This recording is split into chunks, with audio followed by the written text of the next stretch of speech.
The ceremony ended at 2:17 in the afternoon. Serena knew the exact time, looking at the chapel clock as Marcus kissed her. The clock said to 17. She thought, this is the moment. Everything changes. She was right, but wrong about the way. The reception was at the estate. Her estate. She'd stopped calling it my estate, because it produced an exhausting silence in others. She inherited it at 22, along with Ashford Family Holdings.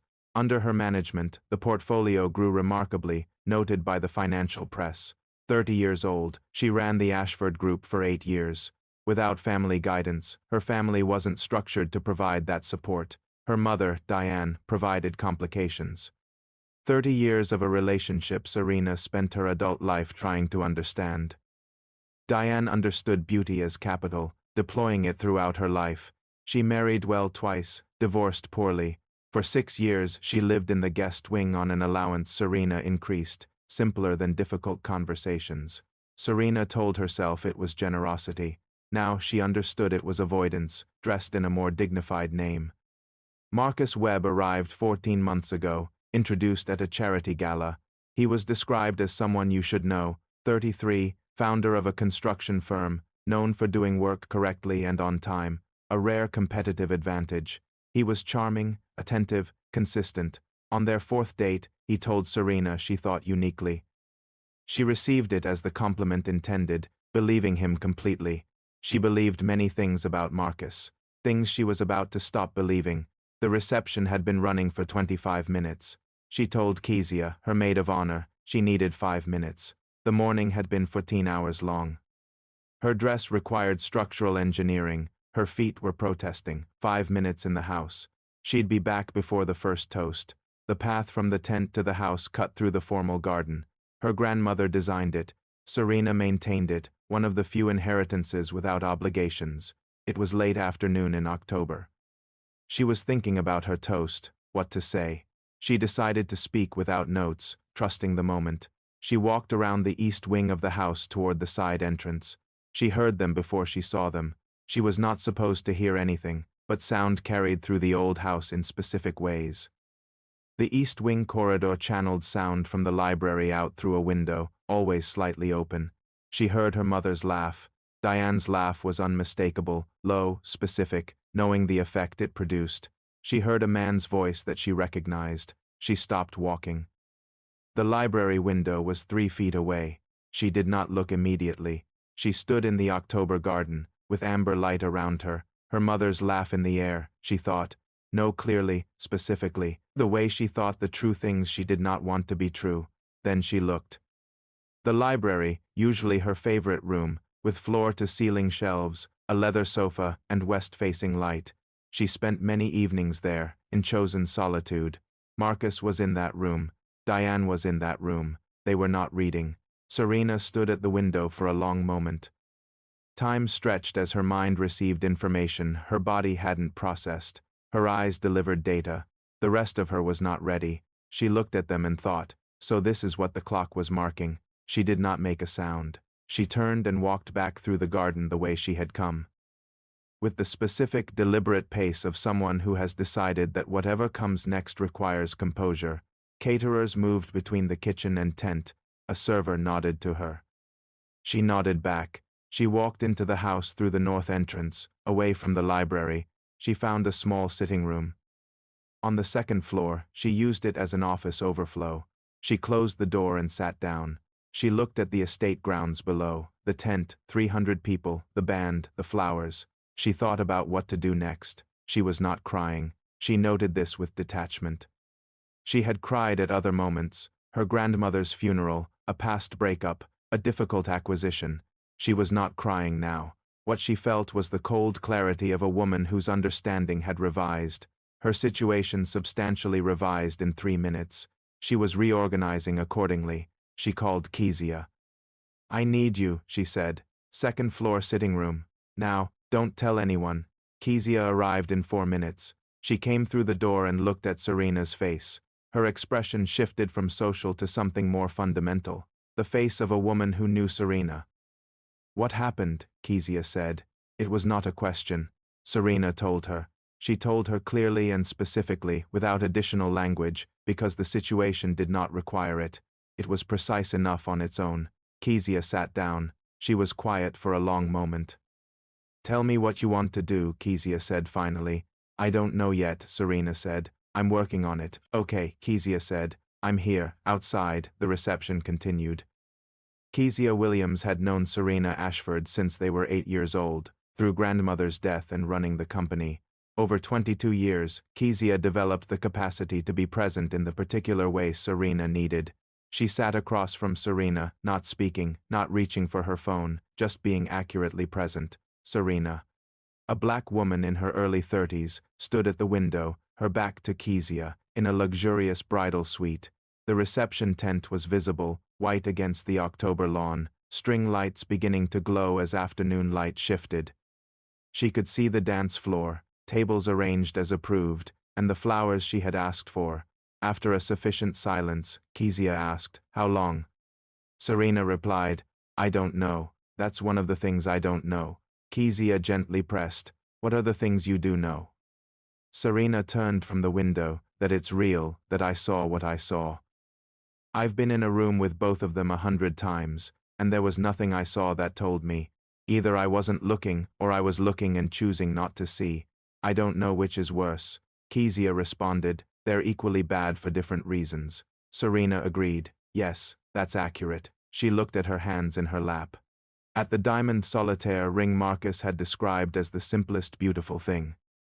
Quietly, Serena said, my mother, Kezia." Kezia responded with understanding, "I know." Serena revealed, 30 minutes after the ceremony. Kezia's voice was soft, "I know. She was at the ceremony. She walked me down the aisle. She held my hand before I went out. She told me I looked beautiful. She said she was so proud of me." Kezia remained quiet, absorbing Serena's words. Serena looked at her.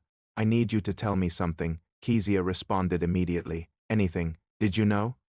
Did you see anything in the past 14 months that you didn't tell me?" Kezia looked at her with direct honesty. "No, nothing. I would have told you." Serena nodded, believing her. "Okay," she said. Kezia carefully asked, "What about the timeline?" "Before Marcus," or Serena replied, "I don't know. 14 months is what I know. I don't have data for what's before that." Kezia asked, "Does it change what you're going to do if it was before?"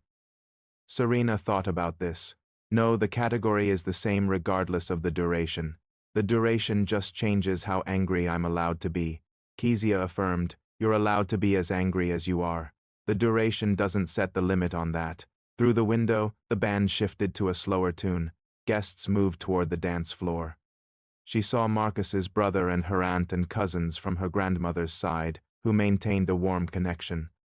She could not see Marcus. She could not see her mother. Serena murmured, "The guests." Kezia's voice was careful. 300 people waiting for the first dance. You've been gone 11 minutes. At 15 someone will start looking." Serena replied, "I know." Kezia offered, "Tell me what you want, and I'll make it happen. Whatever. You decide. If you want to go back down, I'll walk you. If you want me to get him, I'll do that. If you want me to announce the wedding is over, I will do that too." Serena looked at her. "You would," Kezia affirmed, without hesitation. "Tell me what you want." Serena thought about the 300 people, the first dance, the toast, and the flowers. She thought about Marcus's awkward kiss, their fourth date, and her mother in the library. She thought about what she was specifically and what she was not. She was a woman who ran a company, who made difficult decisions in difficult circumstances. She learned that the cleanest response to a problem was usually the honest one. "I'm going back down," she said. "I'm going to finish the reception." Kezia looked at her carefully. "Serena, not because I'm pretending," Serena clarified, "because there are 300 people who deserve a party, and because I have things I need to say that require the right context, and a tent full of wedding guests at 3 o'clock is not the right context." Kezia asked, "And Marcus?"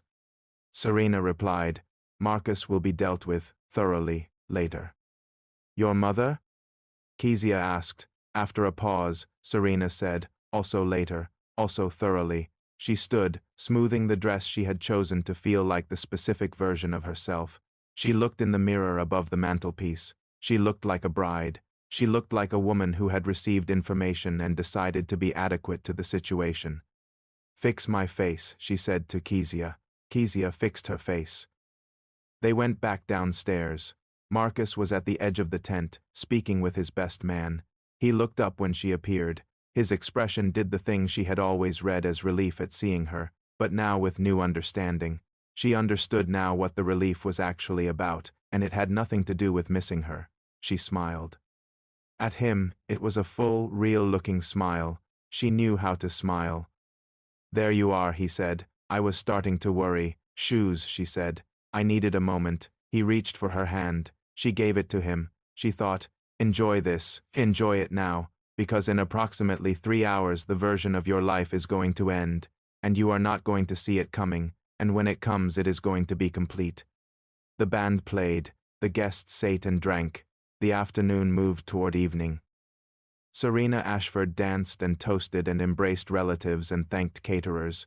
She did every single thing required of a bride, with cold, perfectly maintained precision.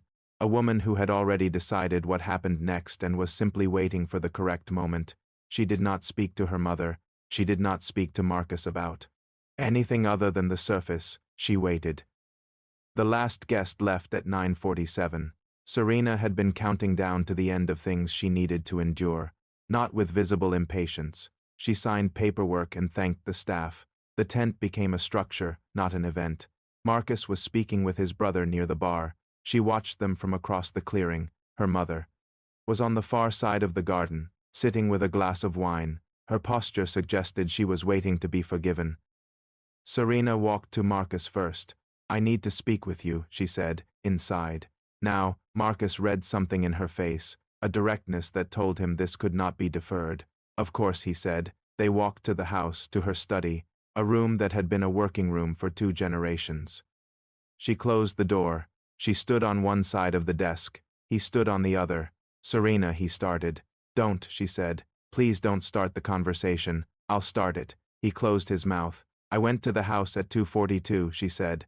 "I needed 5 minutes alone. I walked through the garden toward the side entrance and I passed the library window. The library window that has the broken latch and is always slightly open." His face was doing something she could not entirely read. It was managing several things simultaneously. "I saw you," she said. "I saw you and my mother in my grandmother's library, 30 minutes after our wedding ceremony." The silence that followed had a weight to it. "Serena, I said I would start it," she said. Her voice was level.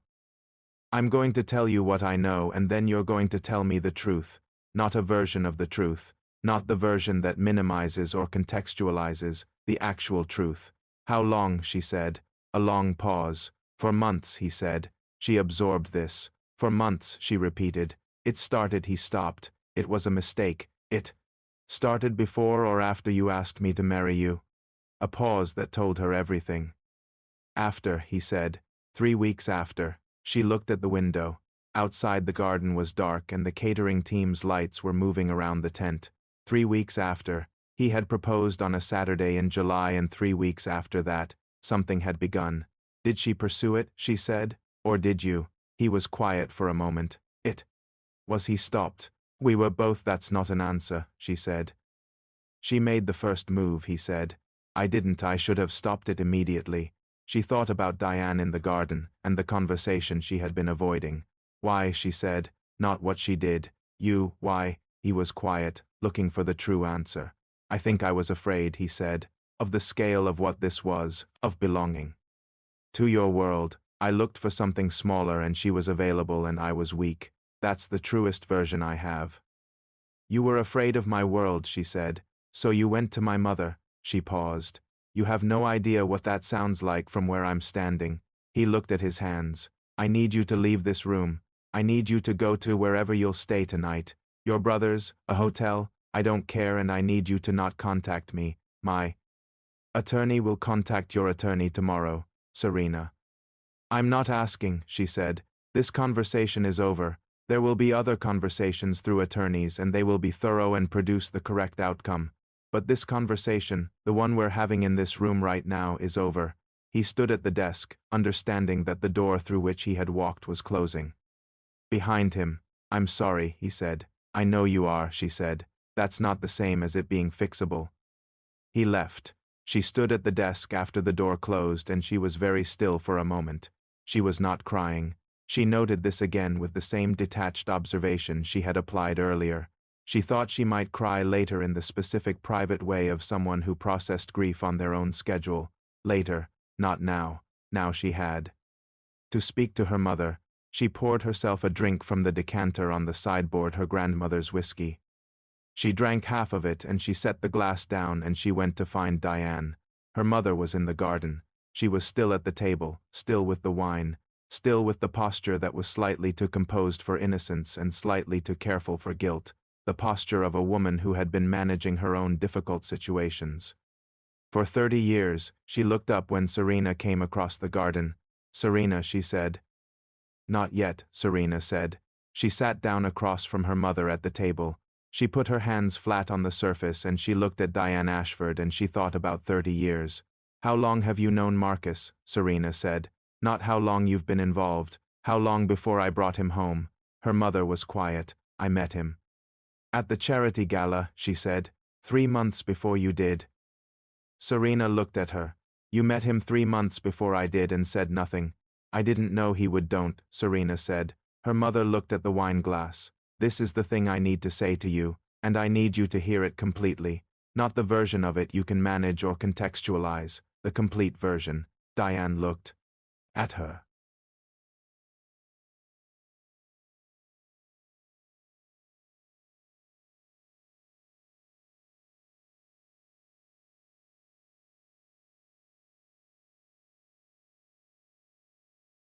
To establish yourself elsewhere. That will be the end of our financial relationship. Her mother opened her mouth. I'm not finished, Serena said.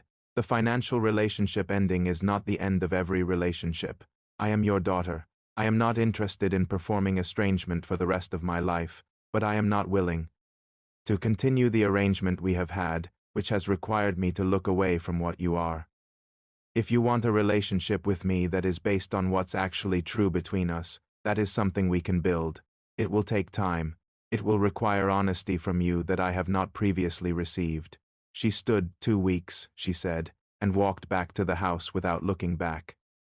Kezia was waiting in the study. She had done this the way she did everything without being asked, in the right place, at the right time. She had a second glass of whiskey on the desk, which told Serena that Kezia had assessed the situation correctly. Serena sat down behind the desk. She picked up the glass. Tell me, Kezia said. Serena told her, the conversation with Marcus, his confession about being afraid of her life, then the conversation with Diane. When she finished, Kezia was quiet. There's a specific kind of man, Kezia said, who wants a powerful woman and is terrified of what it means to belong to her. Instead of being honest, he finds a way to diminish it. He goes looking for the smaller version. Your mother was right there, offering the smaller version for 30 years. That is not an excuse for either of them, Serena said. No, it's just the structure of it. I don't need an excuse. I need a clear picture. What's the picture? I married someone who was performing a relationship, Serena said. My mother has been doing the same. I enabled both, avoiding acknowledging what I was looking at. You weren't wrong to want a mother, and you weren't wrong to fall in love. No, I was wrong to ignore the signs. The way he went quiet when I talked about the company, the way he stood slightly behind me at industry events, I read it as supportive. I had data I didn't act on. You're not a company acquisition. I know, but I'm good at reading situations and I read this one wrong because I wanted to, and that's information I intend to use going forward. Kezia looked at her with the specific quality of attention she brought to Serena's most self-correcting moments. What do you need right now? She said. Serena thought about it honestly.